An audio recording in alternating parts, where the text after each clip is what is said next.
Welcome back. Well, the Humane Society of Southern Arizona just wrapped up their first Pets Remembered Memorial event last Saturday. Here to talk about the event and the hardships of pet loss is Mariah. And Mariah, this is, a topic we don't really want to talk about it, but it's a reality that all of us that love our pets have to deal with.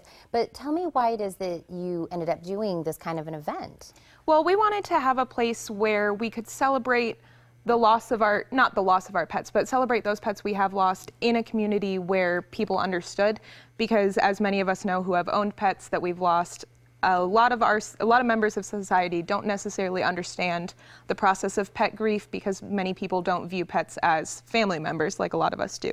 So we wanted a place where it was very open space, people could come with pets that they had today, pictures of those that they've lost, stories, different memories, and just kind of share them with people that would understand. Well, you're definitely speaking to two people who have pets at home that are just so important to us. Definitely family members is the way I would call it. So anybody who's going through this kind of grieving, there are resources out there for them. Yes, and a lot of times it can be hard to find those resources because it's not, like we were saying, it's not something that we talk about very often. So we do have a pet loss support group, which is held the second and fourth Thursday of each month. And this is all information you can find on our website. And that's with, a group of people that are going through the same thing or maybe considering they're having to face the decision of euthanasia, something that they want to have information provided to them and be with people who understand the process that they're going through. And then we also have Chrisanne Fife, who is a counselor that's dealt with loss, whether it's pets, humans, family members. And that is a hotline that you can call if maybe you're not comfortable coming to a support group or you don't have the time to come to a support group. And that's 24 hours a day. All of those phone numbers and websites are on our website. And it's just a place where you can get some resources that can be laid out for you. And my family, in this conversation, again, that nobody really wants to have, but we've had a conversation on if we would want to get another dog if our dog happened to pass away, and it's a conversation that we don't know if we would ever be ready or willing to do something like that. How do you know if you're ready to take in another animal after a loss? It can be really hard. It is a very emotional process. A lot of times it's associated with a guilt of, I'm not going to love the new dog or the new cat as much as I loved the last one, or I'm not going to be able to provide as much time, or I'm too emotional after the death of my pet that they're going to feel left out if I bring a new animal coming in and I'm not ready to care for them.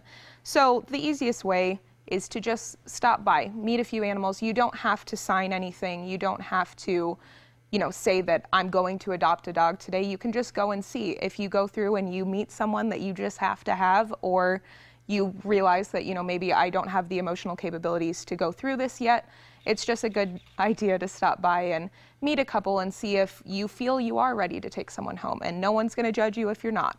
Well, that's definitely some great advice. I'm sure a lot of people found some good closure, too, at this memorial event last weekend. Yes, it was great. We had a pet's blessing for everyone that was there, including those that couldn't make it, and we had a lot of people that were ready to talk about their history with their pets that aren't here anymore.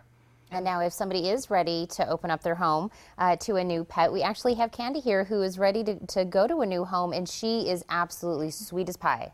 She is. She's a sweetheart. Candy is a 7-year-old pointer heeler mix. And she's had a bit of a rough start to life. She was kept as an outdoor-only dog, so she's just kind of learning at 7 years old how to have social skills and who she's allowed to meet and what's okay and what's not okay.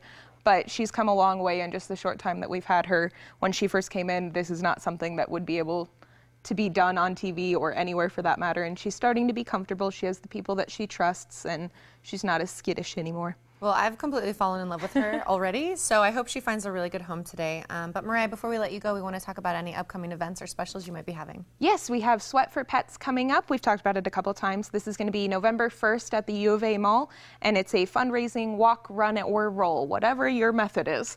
And you can come out with us. You can fundraise online, sweatforpetstucson.org. It's just a fun way you can bring your friendly pets with you. It's a family event, including the furry ones. You can help raise some money for the Humane Society animals.